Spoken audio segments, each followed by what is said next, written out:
Okay, ஒரு கான்ஸ்பிரசியை create பண்றாங்க agency மூலமா. எனக்கு அது கொஞ்சம் மிகைப்படுத்தப்பட்டதா எனக்கு தெரியுது. இப்படி ஒரு நரேட்டிவை செட் பண்ண டிஎம்கே விரும்புகிறதுன்னு வச்சுக்கோங்களேன், அது அவங்களுக்கு கை கொடுக்குமா? அப்போ ரெண்டு விஷயமா இப்ப பேசுங்க. நீங்க முழுமையா பேசுங்க. 30 ரெண்டு விஷயமா 8 நிமிஷம். அந்த இடி வந்து கான்ஸ்பிரசி அப்படின்னா, இப்ப டிவிஎஸ்சி நீங்க எங்க அமைச்சர்கள் முன்னாள் அமைச்சர் மேல போட்ட எல்லாமே கான்ஸ்பிரசி தானே. நாங்க அதிகாரத்தில் இருக்கும்போதே எங்க மரியாதைக்குரிய அண்ணன் எஸ்பி வேலுமணி சொன்னாரு, ஆதாரம் இருந்தா கூட நான் அமைச்சரை விட்டே போறேன். ஆனா இன்னைக்கு கூட 2011 வழக்கு தொடுத்தல 13 அமைச்சர் வாய்தா வாங்கி தானே சுத்துறீங்க. யாரு க்ளோஷர் கொண்டு வந்தீங்க? இப்போ டிவிஎஸ்சிலேருந்து 3-4 தடவை எங்கள் அமைச்சர் வீட்டில் ரைடு விட்டீங்க. என்ன ஆதாரம் கிடைச்சது உங்களுக்கு? என்ன உங்களால் வழக்காட முடிஞ்சது? ஆனால் ஒரு 258 பக்கம் முறையாக இன்னார் இங்கே இருக்கிறவர், இவருடன் தொடர்புடையவர், இந்த நேரத்தில் இவர் பேசியிருக்காரு, இந்த பண பரிமாற்றம் இங்கிருந்து இங்கே நடந்திருக்கிறது, எந்த நிறுவனத்தில் கையூட்டம் பெற்ற லஞ்சம் பெற்ற காசை எந்த நிறுவனத்துக்கு கேஷாக டெபாசிட் பண்ண சொன்னாங்க ரெக்கார்டு வரைக்கும் எடுத்து கொடுத்ததுக்கப்புறம் இந்த பிஏங்கிறவர் எனக்கு தெரிஞ்சு இல்லை, அப்படி ஒரு ஆளே கிடையாது. எப்படி மரியாதைக்குரிய பிடிஆரோட பிஏ வந்து பேட்டி கொடுத்த மாதிரியா? அவர் ஒன்றும் பண்ணல, நான் தான் அதிகாரத்தை பயன்படுத்தி காசில் ஆட்டையை போட்டேன்னு சொன்ன மாதிரி பலியாடு தானே. அப்போ இதே கேஸ் தானே. அப்போ வந்து சாதிக் பாஷா என்னாச்சு? அப்போ உண்மை தானே அது? அப்போ பலியாடு தானே அவர்? அப்போ இங்கே பயமுறுத்த முடியும், மிரட்ட முடியும் அப்படின்னா அப்போ காங்கிரஸ் இதே தான் பண்ணிச்சாங்கிற முதல் கேள்வி நான் கேட்டது வரைக்கும் பதில் வரல. அறிவாலய ரெய்டு, சிபிஐ ரெய்டு அப்படிங்கிறது காங்கிரஸ் வந்து ஆதாரத்தோட செஞ்சுதா, ஆதாரம் இல்லாமல் செஞ்சுதா? அதுக்கு மட்டும் ஒரு பதில் சொல்லுங்க. இவர் ஒரே பதில் தான். அதுக்கடுத்து நான் அடுத்த குற்றச்சாட்டு என்னன்னு வைக்கிறேன். 2011 அறிவாலயம் மாடியில் சிபிஐ ரெய்டு முகாந்திரத்தோட நடந்ததா? முகாந்திரம்னா பயமுறுத்த நடந்ததா? அப்ப எல்லாருமே அதை காங்கிரஸ் ஒரு நிமிஷம். ஏன்னா அப்ப இடி பெரிய அளவுல இன்வால்வ் ஆகல. ஏன்னா இடிக்கு அப்ப இவ்வளவு அதிகாரம் இல்ல. நம்ம ஏன்னா ஷெட்யூல் ஆஃப் முகாந்திரத்தோட நடந்தது. ஒரு நிமிஷம் இருங்க. ஒரு குற்றச்சாட்டு வருகிறது, அந்த குற்றச்சாட்டு உண்மையா என்பது விசாரிப்பதற்காக வழக்கு பதியப்படுகிறது. அதுல வழக்கை நடத்தி தான் குற்றவாளி இல்லைன்னு வெளியே வந்துட்டோம். ரைட்டா? நாங்க we are ready to face the consequences. அதுதான் திமுக அடிக்கடி சொல்றது. போறதா இருந்தா வழக்க போட்டுக்க, நான் சந்திச்சு இல்லைன்னு நிரூபிச்சு வரை என் மடியில கனம் இல்லைன்னு நான் சொல்றோம். இது மாதிரி எத்தனை வழக்குகளை இப்ப குட்கா விஜயபாஸ்கரன் இருக்காரு, அவர் ஒரு டைரியில் எழுதி வச்சிருந்தாரு. இருங்க பிரதர், நீங்க சொன்னது பதில் விஜயபாஸ்கரன் ஒரு நோட்ல யார் யாருக்கெல்லாம் பணம் கொடுத்தோம் நருசா எழுதி வச்சிருந்தாரு. அந்த வழக்கு என்னாச்சு? அது ஈடி தானே வந்துச்சு. நீங்க ஆட்சியில் இருக்கும்போது மந்திரி வீட்லயே வந்து பிடிச்சிச்சு இல்ல? இத்தனை பேசினாரு, அதுக்கு சொல்லுங்க. குட்கா விஜயபாஸ்கர் மேட்டர் சொல்லுங்க. நீங்க பேசும்போது அவர் குறுக்கிட்டு 2G வழக்காடு குற்றச்சாட்டு வந்துச்சு, நாங்க நிரூபிச்சு வெளியே வந்தோம்னு ஒரேடியா முடிச்சாரு. மேல்முறையில் தான் இருக்கு, இன்னும் முடிவுக்கு வரல. ஆனா இந்த ரஞ்சித் சின்ஹா யாரு சார்? ரஞ்சித் சின்ஹா யாரு? Ranjit Sinha CBI former. அவருக்கு எதுக்கு சுப்ரீம் கோர்ட்டை எதுக்கு அவர் மேல சிபிஐ வழக்கு விசாரணை பண்ணணும்? சிபிஐ வந்து அவர் மேல வழக்கு விசாரணை பண்ணணும் எதுக்கு வந்துச்சு? என்ன முகாந்திரத்தின் அடிப்படையில் Ranjit Sinha former CBI director மேல சிபிஐ வழக்கு விசாரிக்கணும் எதுக்கு வந்துச்சு? அவரோட விசிட்டர் டைரி குறிப்பில் 2G வழக்கு சம்பந்தப்பட்டவர்களும் கோல்கேட் என்ற நிலக்கரியோடு சம்பந்தப்பட்டவர்களும் அவர் நேரு வந்து பார்த்துட்டு போயிருக்காங்க. ஆதாரப்பூர்வமாக நிரூபணமானதுனால தான் ஒரு ஃபார்மர் சிபிஐ டைரக்டர் மேல உச்ச நீதிமன்றம் சிபிஐ வழக்கு தொடர்ந்து விசாரிக்கன்னு போட்டிருக்கு. இப்போ நீங்க எங்க குற்றமற்றவர்கள் எங்க போய் நிரூபிச்சீங்க? யார் மீட் பண்ணாங்கன்னு இருந்தது? சரி, 2Gல வழக்கு சம்பந்தப்பட்டவர்கள் சொல்லி விசிட்டர் புக்ல அந்த லிஸ்ட் வழக்கு சம்பந்தப்பட்டவர் யார் வந்தான்னு அது ஆதாரத்தின் அடிப்படையில் தான் ஃபார்மர் சிபிஐ டைரக்டர் மேல வந்துச்சு. அப்புறம் எப்படி கனிமொழியை குற்றமற்றவர்னு இருக்க முடியும்? அப்போ சிபிஐக்கு முகாந்திரம் இருக்கு. என்ன பிரதர், நீங்க வரலாறு படிச்சுட்டு வாங்க பிரதர். வரலாறு ஒரு முகாந்திரத்தின் அடிப்படையில் வந்திருக்கிறது, ஊழல் நடந்திருக்கிறது அப்படின்னு நாங்க இப்போ இவங்க சொல்ற மாதிரி எந்த முகாந்திரமும் கேஸோட கன்விக்ஷன்ல இவர் அக்யூட்டல் ஆனது பிஜேபியினுடைய கவர்மெண்ட் இருந்த பாயிண்ட் நான் ஒத்துக்கிறேன். கேஸோட கன்விக்ஷன் அதாவது ப்ரூவன் அன்டில் கில்ட்டி.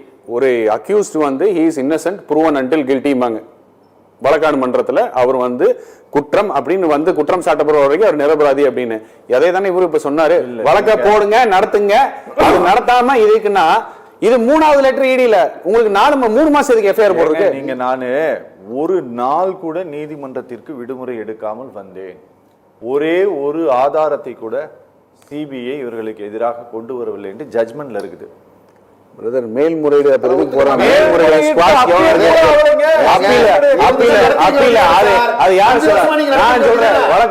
இருங்க பிரதர். முதல்ல புரிஞ்சுங்க என்ன சொல்ல நாங்க புரிஞ்சுக்கிட்டு அப்பீல் நீங்க ஸ்குவாஷ் கேட்க வேண்டியதுன்னா யார் வேண்டாம் ராஜா விரைந்து முடிவு சொல்லுங்க நீ பெட்டிஷன் போடல என்ன அப்படிதான் நீங்க அப்பீல் போடுங்க நான் நடத்துறேன் நடத்துறேன் இவர் ஸ்குவாஷ் கேட்க வேண்டியதுதானே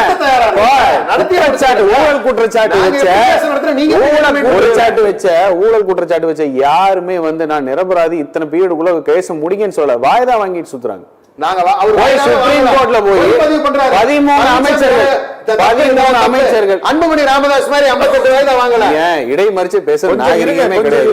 நான் பொறுமையா பேசிட்டு இருக்கேன், நீங்க பேசும்போது இடைமறிக்க என்ன பொய் வாய்தா 13 அமைச்சர்கள் 14 வருஷமா தமிழ் தெரியாது. அவர் தானே கேஸ் நடத்துறாரு. 13 அமைச்சர் மேல இருக்கிற ஊழல்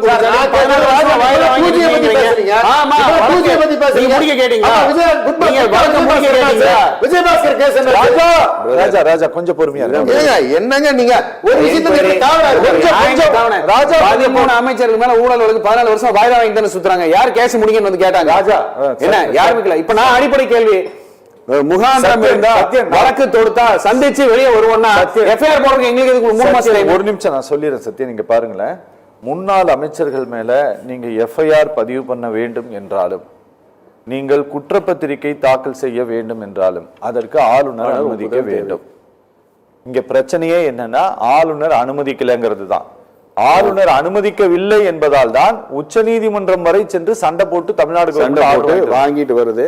ஆமா, இன்னொரு உங்களுக்கு வரலாறு உங்களுக்கு தெரியாது இல்ல, 2011 புரட்சி தலைவி அம்மா முதல்வரா வந்த பிறகு இப்ப அமைச்சரவையில் இருக்கிற 13 பேர் மேல வழக்கு போட்டாங்க. நீங்க சொல்ற அதே மாதிரி டிவிஎஸ்சி உங்க கையில தான் இருக்கு. யாருமே நேரா போய் வழக்கமா வச்சுக்கிட்டாரு. நாகரிகம் இல்ல பிரதர், கொஞ்சம் அமைதியா இருங்க பிரதர், கொஞ்சம் அமைதியா இருங்க பிரதர். உங்க நாகரிக வரையோட இருங்க. எங்களுக்கு நீங்க தெரியும் நாகரிகம் சொல்லி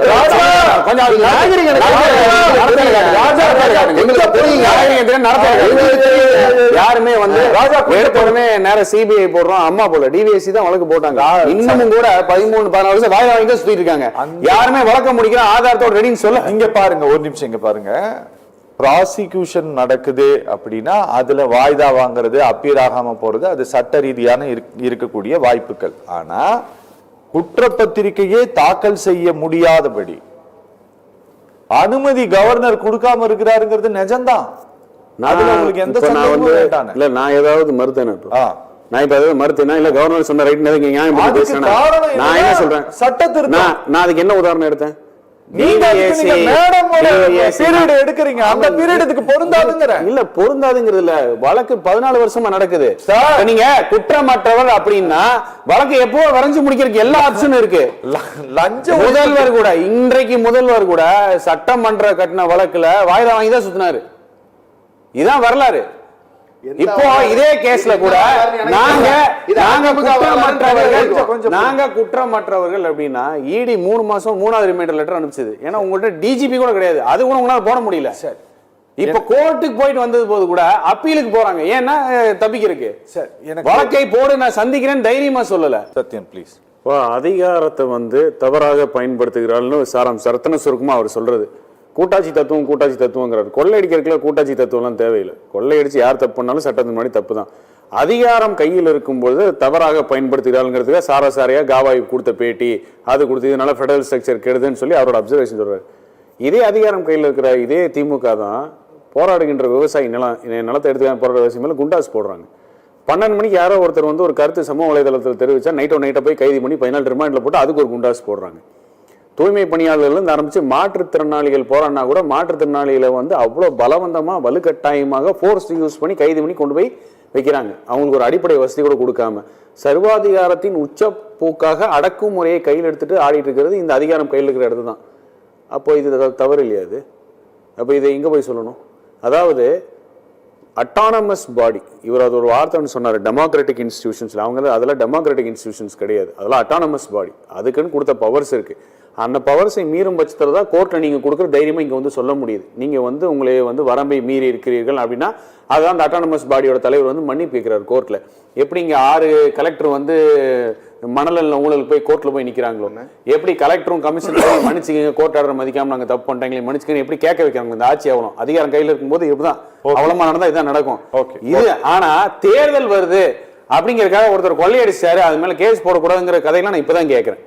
தேர்தல் வருது அதனால அவர் எத்தனை கொள்ளையடிச்சாரு? எப்போ தன்னுடைய வாழ்க்கையில நாம் உழைச்சு முன்னேறணும்னு படிச்சு டிஎன்பிசி எழுத போற மாணவனை வாழ்க்கையில ஆசிட் ஊத்துற மாதிரி இன்னொருத்தட்ட 35 லட்சம் இருந்து 50 லட்சம் ரூபாய் ஆட்டையை போட்டு 850 கோடி ரூபாய் ஊழல் போட்டு ஒரு மந்திரியோட பையன் உட்கார்ந்துருப்பாரு. ஆனா தேர்தல் வருது, எஃப்ஐஆர் போட்டா உள்நோக்கம் கொண்டு வந்து பேசுற இடத்துல நம்ம இங்கதான் உட்காந்துருக்கோம்.